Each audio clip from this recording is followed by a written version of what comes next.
Welcome to the Startup Leaders Show, where we learn lessons from startup founders and executives. I am your host, Lisa Dreher, and I'm really excited to introduce our guests for today. Kit Carson is the founder and CTO of BlackStar Orbital, and Christopher Jannette is the founder and president of BlackStar Orbital.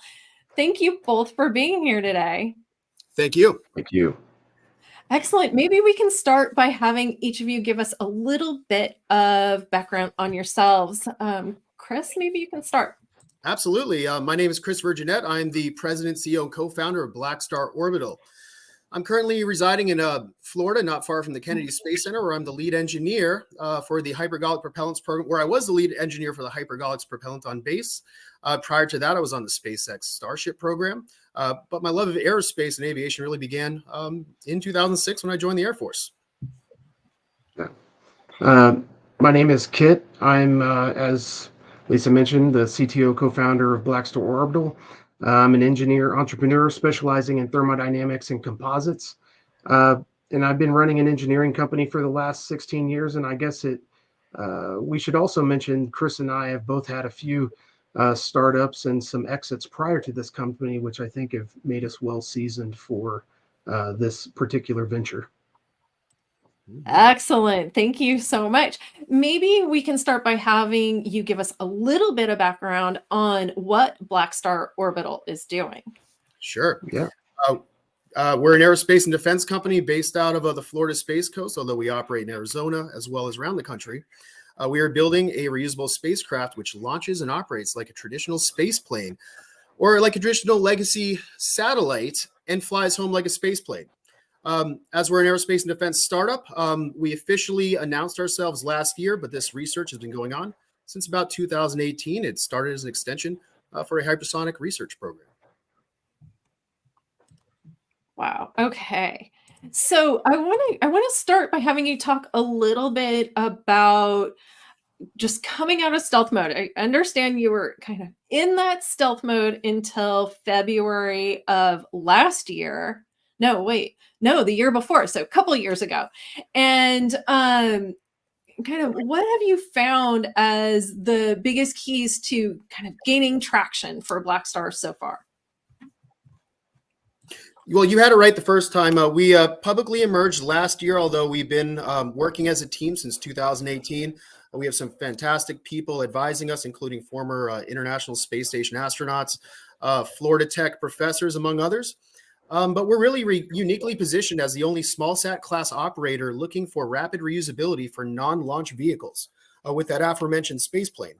Both the national and commercial customer have rolled out the proverbial red carpet for us.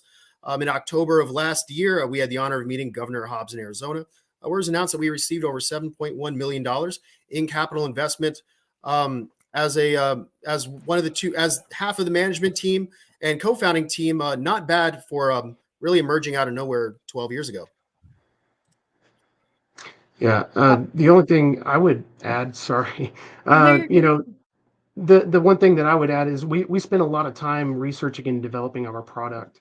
And so having a well-developed product when we emerge, having something that people see and they just get it, that is a piece of the puzzle that's important. The other really important piece of the puzzle is creating a solution that is uniquely aligned with the customer's needs and problems. So a customer-centric focus is always going to get you a really long ways whenever you're starting to decompose these bigger problems. Excellent. So knowing what you know now, obviously it's been a couple of years. It's been a year since you've been out of stealth mode. Is there anything that you would do differently knowing what you know now? Yeah, so maybe there's a couple of businesses in my past that I might have skipped starting altogether, but definitely not this one. I wouldn't change much about how we've handled BlackStar so far. I think that our past challenges and failures really prepared us for this company, taught us a lot about how to handle ourselves whenever we come out of the gate. CJ? Yeah, that's a really interesting question. I'd say that every lesson we learned led us to the next step. But I guess in this hypothetical scenario, if I could start all over, I would have just had a go at BlackStar sooner. That's a great answer. When you look at, kind of, we have this huge emerging space tech startup cohort, coming into reality now. What would you see as some of the major success factors? Go for it. Every startup that I can think of right now has a novel market niche which they are excelling at, and they're solving a customer problem, right? So it goes back to that customer focus, solving the problem, and then having this novel solution. Uh, CJ, what do you think? Sure. Well, this is really interesting. What we are witnessing, especially in some of these emerging high growth space companies, is a combination of both market specialization and with that specialization incorporating market verticals. A great example of that, I think, off the top of my head, would be Orbit Fab, where they're not only focusing on orbital sustainment of satellites via refueling, but they're also the single source supplier of orbital refueling interfaces. And well, they're the only ones doing it, so that makes them the only gas station on orbit too. That's why I would say that they're one of the more successful companies over the past 2 years doing this. There are others who we can name, but it's a similar situation. Even if you look at companies that are specializing in, say, space medicine, they're focused not just on providing that end service, but all the IP and research that is going into that. And we're finding for a lot of these successful space companies, that's exactly what's happening. They're finding something, they're specializing it, and they're seizing it.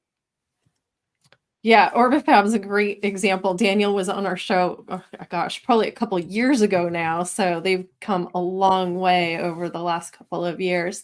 I want to talk a little bit more about what Orbit, what you guys are doing, and understand exactly how the technology is different from what we're using today. CJ, I'm going to let you field that one. So really, I seized on it. If you can look above my head, these guys right here, this is the BlackStar satellite. It's a modular reconfigurable platform, no more than about 2.5 meters long. While it operates much the same way a traditional single-use legacy satellite does, the main difference is in its architecture. It's a miniaturized space plane with satellite hardware on board. Once the customer is done with it, they fly it back, and we can either modify it for the next customer, we can refurbish it, reservice it, and fly it back up, or we can completely take the guts out and reconfigure it for a completely different platform. Ultimately, what you're seeing is a fuel tank less than 40 gallons around a common core space frame. And it's really, without risking overcomplicating it, part of the beauty of BlackStar Orbital is we have a very clearly defined product. We're going to focus and zero in on that, and we're a product defined company. We feel that that is the best way to hit all these market factors. And you know what? The customers have spoken. We've gotten amazing traction so far with this. Wow, that's amazing. So tell me a little bit about some of the use cases for this solution. How is it being used? How long can it fly? That sort of thing. Understood. Kid, go right for it, man.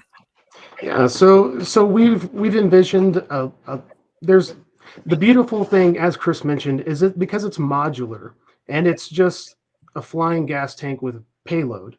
To oversimplify grossly, that enables us to be somewhat agnostic to mission profiles, right? We have an RCS system. We are very rapidly able to expend delta V in order to make very rapid plane changes. So I mean that makes for an interesting case where your your adversary, there's a case for government solutions, there's a case for general commercial solutions, and we're mostly agnostic to exactly what the mission profile is. So that would say it could cover the span of science, payloads, reflying things rapidly, as well as as well as synthetic aperture radar, applications and some others. Chris, I think you might have a couple things to add that I might have missed. Well, I think you really ran the gambit. The interesting thing about BlackStar, and again, if you're just seeing what's going on around me, my background, you have 3 different use cases right there. To the audiences, I guess it's the audience's right, if I'm not mirrored. The one right here, if you're seeing this one, that's the BlackStar C. That is C meaning cargo. So what we're able to do is we're able to deploy CubeSats from that. Internally, we have a life science and a material science research bay, and we actually have a couple of universities signed on right now for that. We're able to do material science, maybe some 3D printing that can only be done in 0G for a number of reasons that we can get into. Once that's done, we can fly and return it to a runway of the customer's choosing. Again, this vehicle is about 2 meters long. So that opens us up to any runway that's less than 3,000 feet.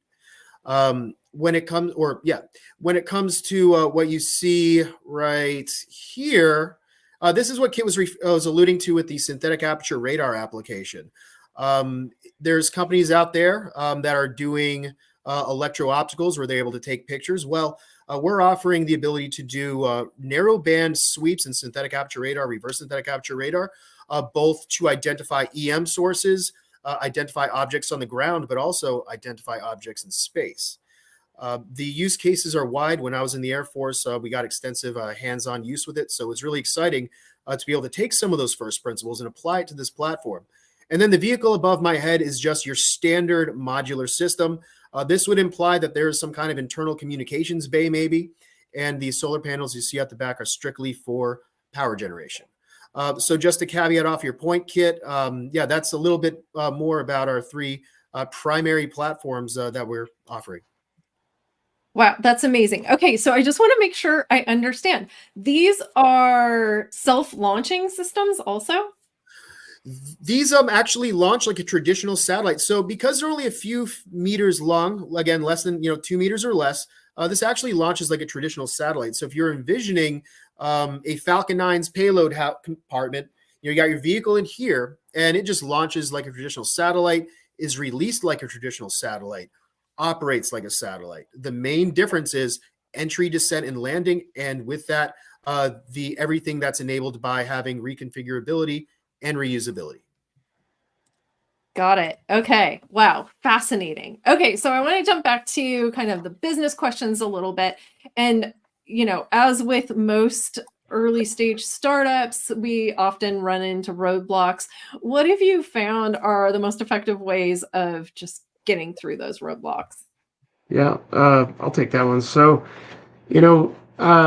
whenever we run into roadblocks, I'm very good about what I do is I stop, I analyze everything in the failure, in the roadblock, right? Chris calls it the kit zone. And what I do is I look at the problem from many, many, many angles. I look at it from every angle I can imagine, and then I imagine myself high above the problems, looking down at the nest of problems and how this one small problem fits into the greater, problem set. And then once I've analyzed all of these different views, then I try to architect and articulate a better solution. And what we found is that sometimes, problem solving is actually an iterative process. But I think the important thing is that you're just considering all of the different vantage points on the data that you do have, because that is what's going to give you clarity and insight. I don't really have much to caveat off that. I think Kit really hit the nail on the head there. So yeah, we'll just let that sink in for a second. Okay, sounds great. So I'm really wondering, another thing that we often run into is just either getting stuck or having a setback or a failure. How do you overcome those issues? Sure. Yeah, I guess I can answer that one. So identifying sunk costs is as early as possible can act as a harm reduction strategy if you're identifying potential risks. Usually there's some unmitigated unknown risk, which oftentimes snowballs both in cost and complexity. being able to hit pause, kind of like what Kit was saying earlier, being able to hit pause, take a step back, and accept where missteps are made, and being able to course correct. Easier said than done. We understand that. However, if you're combining that with disciplined consistency, then your risks of setback and failure can be minimized. For stagnation, there's only one key word here that comes to mind, and that's persistence. No situation is ever truly static. Yeah, absolutely. That is so true. So, when you think of other founders, so other founders, they may be thinking about starting something, maybe in the space industry, maybe in, another field. What would be one of the key pieces of advice that you would give to them? Yeah. So I have two things that I would add and I would offer. Okay, and this is advice that I've given to a few people before. But I would say, first of all, do not hesitate to follow your dream. It's likely going to be the hardest thing that you ever do, but you will not be old and filled with regret of what you didn't try. So, secondly, I would say this: a very wise old man who's also very rich, he once told me, never stop swinging the bat in business. It only takes one home run. And the more you swing the bat, the better you get at every time you try. So, those are the two things that I would recommend. Kit, I could not have said that better myself. I reckon to caveat off your point there, don't be afraid to swing and miss. Absolutely. I would definitely support that as well. So when you think about the future, obviously you are doing some really amazing things with BlackStar Orbital, and I want to have you kind of put on your prognosticator hat and let me know what you think the future holds. Oh gosh. Whew. Well, that's definitely a big question to ask, and I think that everybody listening today has a little piece of that larger composite puzzle. But I guess what I could add to that puzzle is this. Well, it goes out saying that machine learning and artificial intelligence will have a monumental impact on the progression of information fuel technologies, which is to say all of them. If we're looking into Law of Accelerating Returns by Ray Kurzweil, there's a great book that came out about 20 years on that. That means progress is exponential and not logarithmic. Limiting factors being energy, of course, there is limiting factors even in exponential systems. Well, I don't see that train stopping, though. I don't see this train stopping in IT. I don't see it stopping in aerospace. I don't see it stopping in even the energy sector. I really see that technologies that are beholden to information trends become information technologies and therefore subject to those accelerating returns and advances. Another example with that is, I don't see. We are witnessing, I'll put it this way.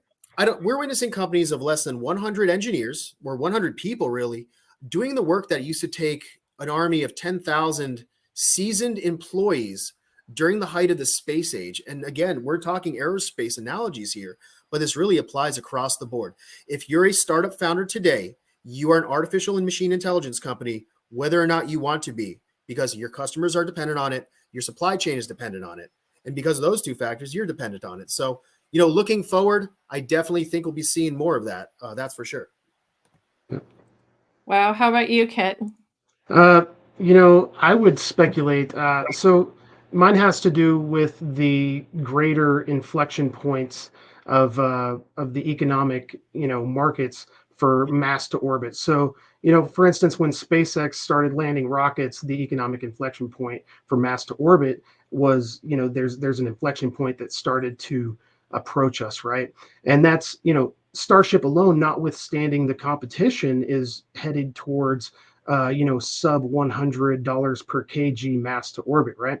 So that economic inflection point, in my eyes, is going to open up entire tech trees of opportunities that are going to be made economical by those dropping launch costs. So my prediction is my hard prediction is rotating space stations for variable G bio research by 2035. Whew. I can't wait. Amazing.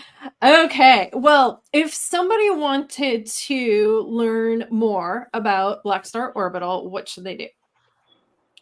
You can go to SpaceDrone.io. It's that simple. SpaceDrone.io or BlackStarOrbital.com. Great. Fantastic. Okay. So just one last thing really quickly. What does the future hold for BlackStar Orbital? You know, right now we're very, very focused on our minimum viable product and getting our, test campaigns taken care of. We've got our first 3 launches slated starting in Q4 of 25 and some added capabilities at each of those launch intervals. So that's our short, mid-range future. Chris, what would you add to that? Central to our vision really is the concept that we should be replacing traditional single-use disposable satellites with reusable ones.